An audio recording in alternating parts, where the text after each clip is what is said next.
Hi, I'm Collin McCage and I'm in Springfield, Missouri, the heart of the Ozarks. And today I'm trying to find the place that the locals are dying to get the word out. I'm talking about the restaurants that Springfield loves. Today I'll be going to a restaurant that's very traditional, a spot that's really contemporary, and a place that's oh so sweet, all on Ozarks In and Outs.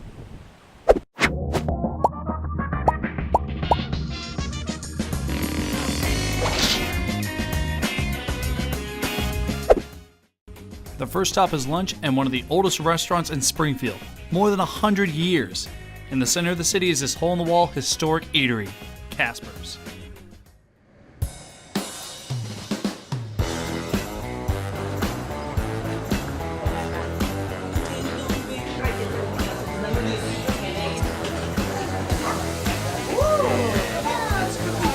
It's probably one of the coolest places I've ever eaten at.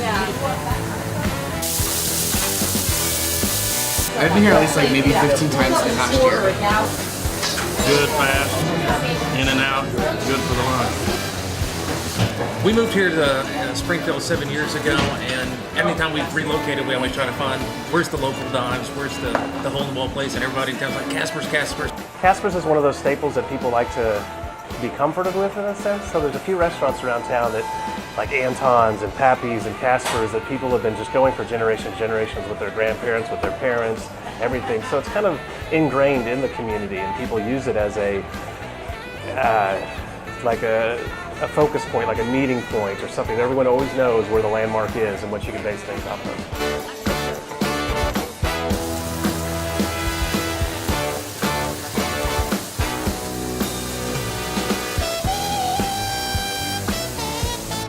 Your basic greasy spoon diner. So just greasy cheeseburgers, or steak burgers we call them. It's an old world type meat that we use and everything, so it gives it more steak burger. Chili, conies, shakes and malts. So kind of a classic roadside Route 66 greasy spoon diner. Really good sandwiches, supers, ham, egg, and cheese, which we call a super. We do like the Casperito. Let's see, what else do we do? We do conies, we do ham and beans. We do three-way spaghetti, which is like spaghetti with chili and cheese on it. Kind of like a chili mac, but it's called three-way spaghetti. We have fried pickles. So we have everything. I mean, we just have a good variety of a lot of stuff. Today we're going to do the Casperito. And what that is basically is a chili cheese burrito. We just call it the Casperito and give it the Casper's name to it. We'll start out by putting about a tablespoon of sour cream down the center of the tortilla.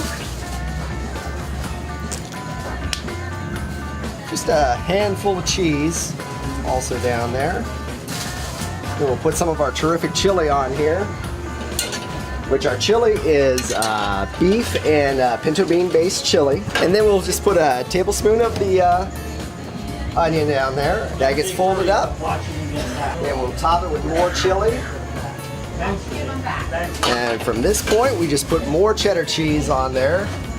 And we put this down in the broiler. All right, the cheese is nice and melted now. And we'll put the finishing touches on the Casperito here. We'll get some lettuce right down the middle, which are lettuce and tomatoes we cut fresh every day. Just about a handful, and about another tablespoon and a half of tomatoes down the side. Top that with picante sauce or salsa if you prefer. A little onion on there. And there we have it. One Casperito, a fine lunch meal.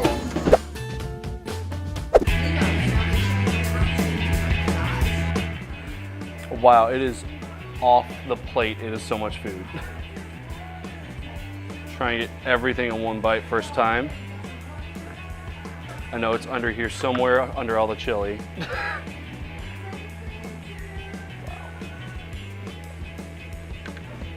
Wow.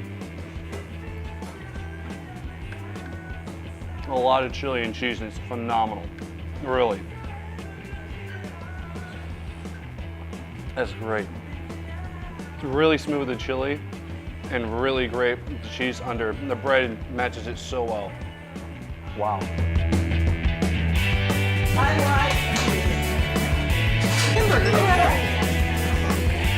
1909, Casper Lederer started selling Chilean sandwiches out of the back of a fruit stand right down on 600 Walnut, about 2-3 blocks east of us.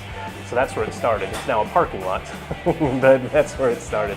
I don't know what year it was, but after that he moved it to Glenstone, and his son Charles took over. And Charles started running the show when it was on Glenstone, basically in the parking lot of Aunt Martha's Pancake House is where it used to be. Now, in the mid-'80s, Charles became sick, and Belinda had worked for him. Belinda Harriman had worked for him for a long time, and so she took over Casper's from him and moved it to this spot where it is today, to get back on Walnut, close to where it started from. It's been here ever since.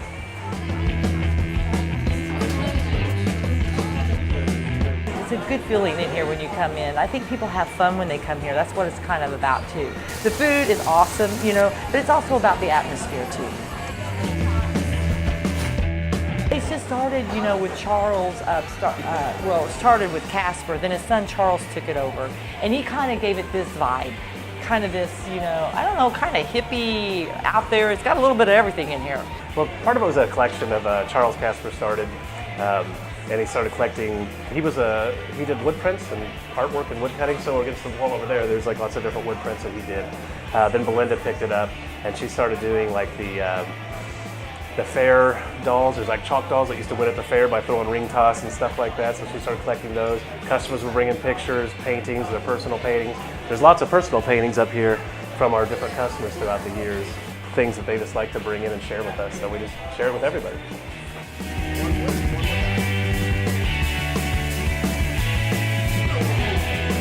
I love working here. I have a lot of customers that come in, that my regulars, that they come in once a week. Like the couple that was just in here, they come in once a week and see me. I have a lot of people that come in and see me and stuff. It's like they're kind of like my family, you know what I mean? It's like, I think a lot of them, they give me Christmas presents. I give them thank you notes. It's just this restaurant's not like your typical restaurant at all. It's kind of like people that come in here, they feel like family. If people haven't been to Casper's in a while, when they come back in, they get the same feeling, and just enjoy that feeling that you have. There's not many places like this left. It's not an expensive place. It's a place where you can just go with your family and relax and have fun, and there's just truly not any of those non-corporate environments left like this anymore. So get out to those places like this. There's a whole string of them still in Springfield, and enjoy them while you can, because they're a dying breed. Those people that try and hold on to them are doing good. So, enjoy them while you can and keep doing it. Support them. Now for a ride back northeast for some dinner to a new and upcoming trend here in Springfield, but also across the nation, Springfield's Food Park.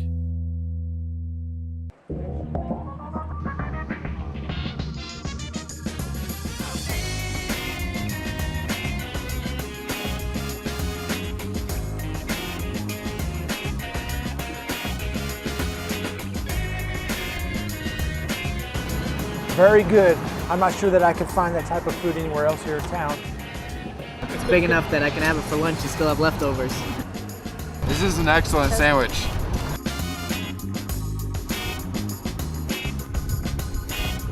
My favorite part about this, just being able to do my own thing, be my own boss, make my own creations, change it when I want to change it, being able to talk to people, and like I said, the biggest thing too is hearing people's stories and helping people.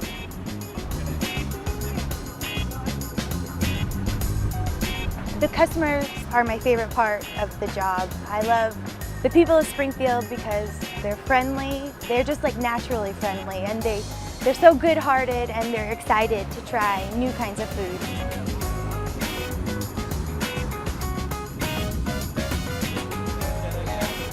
For me, when I first came here, I was disappointed not to see a pasty, but then that brought an opportunity for me as well.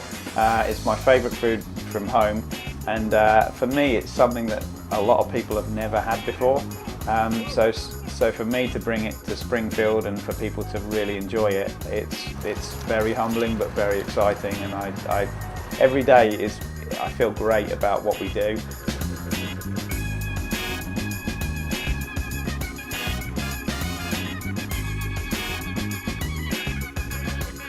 I thought I would look for a job in January. Didn't know what I was gonna do, didn't know where I wanted to go, just, you know, had no idea, and everyone just kept saying, get a food truck, get a food truck, get a food truck. So, I mean, it wasn't anything that I had even planned. I mean, I had no idea that I would have a food truck today.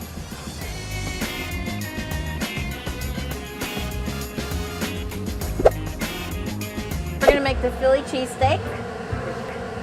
We start out buttering our bread. This is slow roasted beef for about 5 hours or so and pulled. And then we take mushrooms and sauteed onions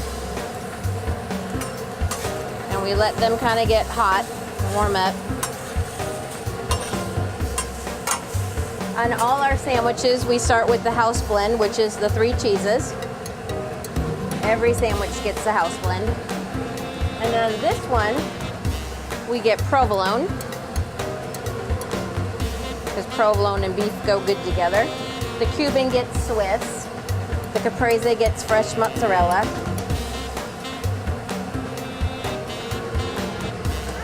On this one, the meat, the heat from the meat and the peppers and onions kind of melt those cheeses.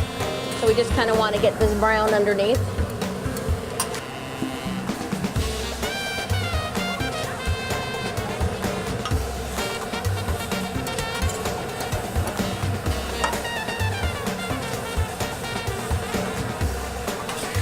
On this sandwich, it gets the homemade garlic aioli.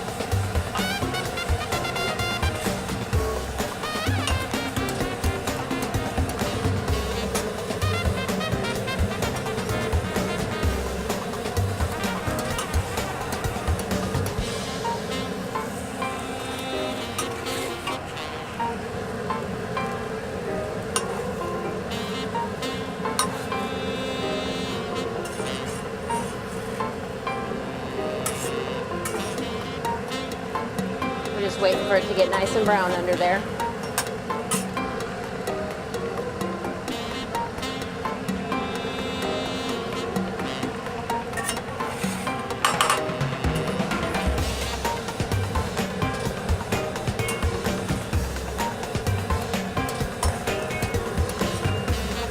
That cheese is starting to melt from the heat of the beef.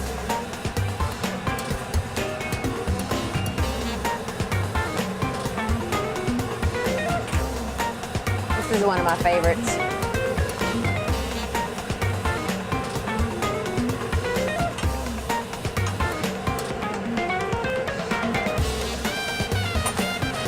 And then I tell them, hold up for the goodies.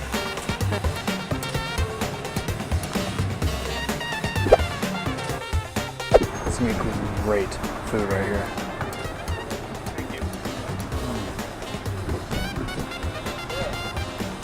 I mean, so good.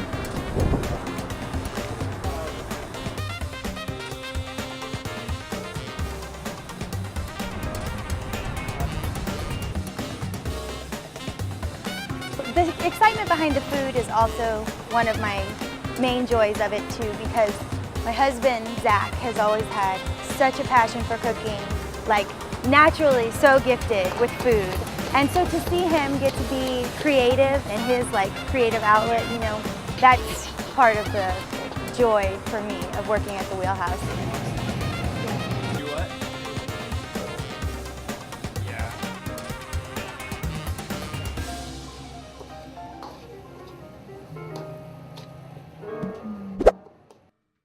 We're gonna make pineapple fried rice, and this is a dish that's made using a base of an oil that I created. And it has coconut oil, olive oil, ginger, garlic, habaneros, and turmeric. And, so that's the base. It gives it kind of the flavor and the aromatics.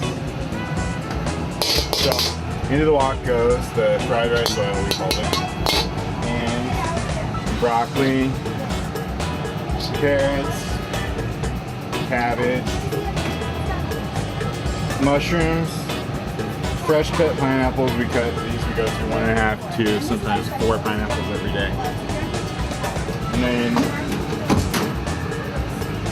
red onions.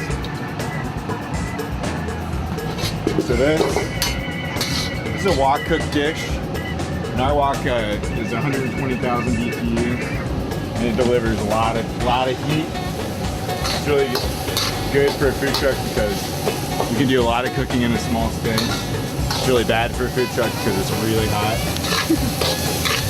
So the goal here is you cook the veggies in the oil first.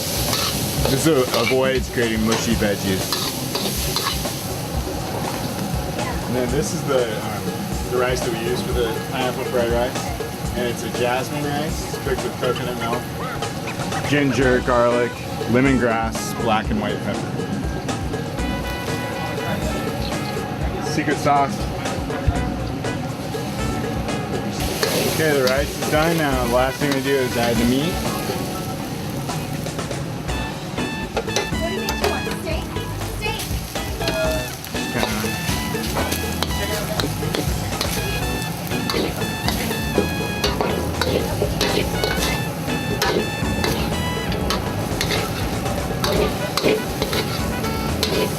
And it's done.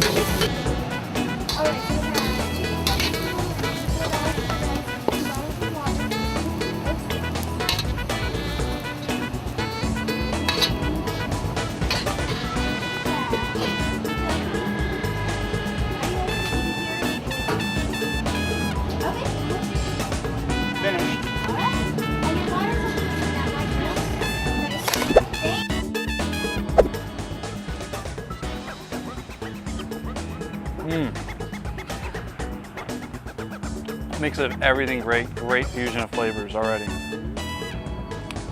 Tastes amazing.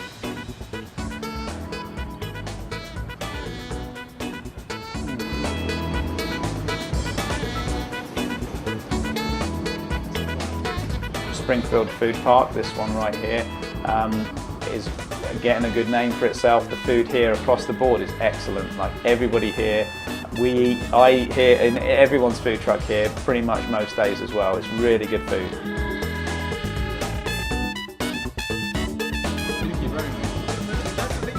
If you speak to any of the people, they're all business owners, they're all family people with families, and they're all very, very friendly, and they do great food, and I don't see it as competition at all.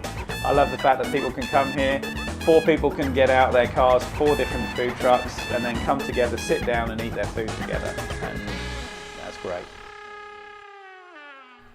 Finally, to finish off, I'm getting to eat dessert in a place geared for college students. Right across from Missouri State's campus is the coffee shop, The Potter's House.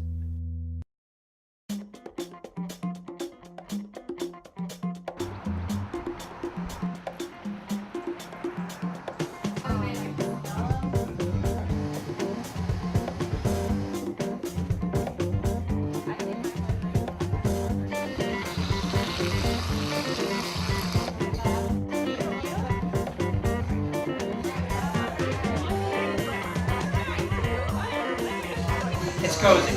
Yeah, it's super nice, and it's familiar, and it's convenient.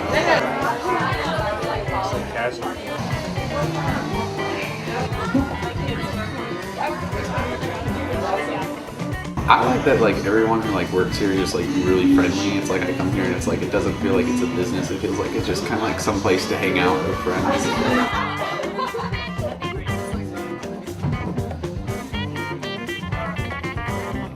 Obviously the coffee is fantastic, but then again, like the atmosphere, because I mean, it feels like I'm in somebody's home, but at the same time, it's like a shop.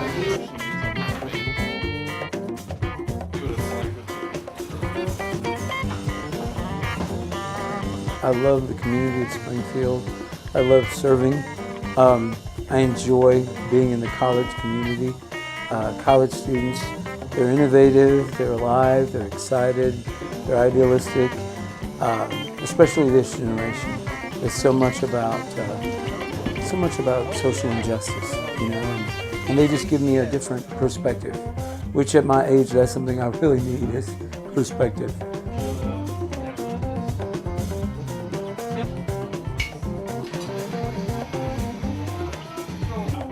I like to get the order quicksand, but I get like peanut butter in it, then it tastes like a Reese's peanut butter cup.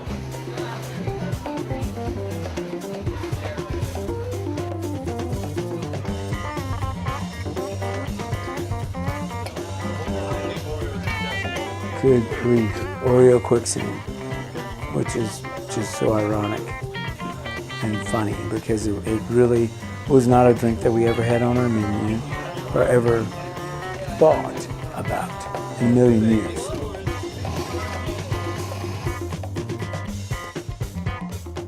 I've heard anywhere from 40 to 50%, yeah, of all the drinks that we sell. It's Oreo quicksand. Ready when you are. An Oreo quicksand begins with approximately 8 ounces of ice. Then 4 pumps, 3 to 4 pumps of Ghirardelli chocolate. 2 pumps of vanilla bean syrup. 1 pump of vanilla extract. 4 heaping scoops of Oreos.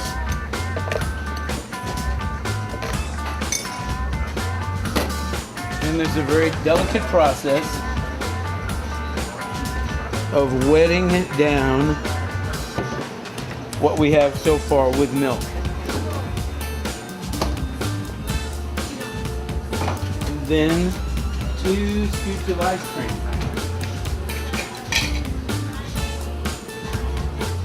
About the size of my head, scoops of ice cream.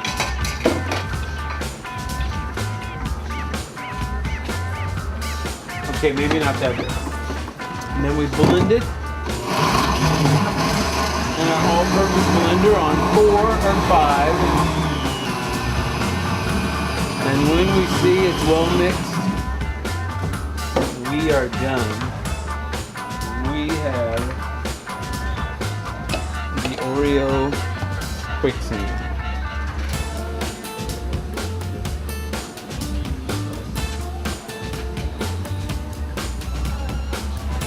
Ta-da! There you go. Not that big of a coffee drinker, so it's like just pure like milkshake and Oreos. So 2 of the greatest like combinations ever.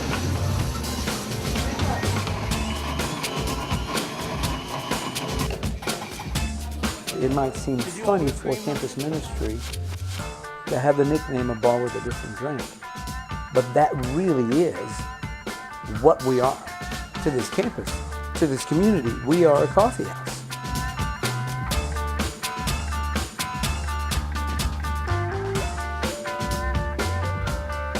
If you'd like to find out more about the local restaurants featured, go to the Springfield's Visitor Center or check out the restaurant yourself. That is all for Ozarks In and Outs.